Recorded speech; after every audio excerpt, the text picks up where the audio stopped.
Kita niyo naman siguro sa itsura ko kung bakit nawala ako ng isang linggo. Magandang araw, kumusta ka? Alam ko masaya ka sa panahong ito. Kakakain ka ng maayos at masarap, nakakapagsuot ng maayos at magandang damit, pahinga sa trabaho, kasama ang pamilya mo. Masaya ako para sa'yo. Ako naman, diretso lang sa trabaho dahil hindi tayo nauubusan ng trabaho. Lalo na sa panahong ito, araw ng Pasko. Araw ng paglalabas ng malulutong na aginaldo. Siyempre, katulad nyo rin ang malaking pangangailangan. Kaya susulitin na natin to. Very challenging nga rin pala ang pagsubok namin. Kasabay ng buhos ng orders ay ang buhos din ng ulan. Gayunpaman, hindi tayo magpapatinag dahil meron tayong pusong nagliliyab.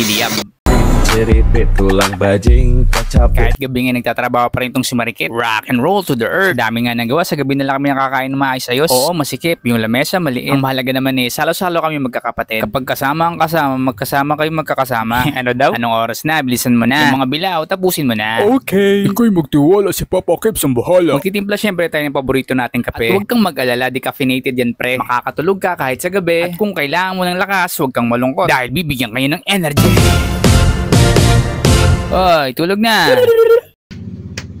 Hindi ka naman halatang puyat. Good morning mga bilao, simula na ng trabaho. Nagkakaubusan nga pala ng supply sa palengke kaya dapat maaga tayo. May kasabihan nga tayo na daig ng kumpleto ang tulog, ang puyat ang puyat. Ano daw? Kailangan talaga magsakripisyo para sa ating mga pangarap. Darating ang araw, unti-unti natin itong matutupad. Magkano kaya sweldo sa tupad? Kinabukasan, maagap na naman. Almusal, trabaho agad. Papungas-pungas. Antok pa itong si Kiben. Madami pa akong agawin. Mamimili sa palengke. Mapapakanta ka lang talaga sa gutom. Buti na lang at may maagap na habhab. Nostalgic feels pag kumakain ako nito, parang bumabalik ako sa pagkabata. Anak ko sa buhay, sa'yo ay aking natagpuan.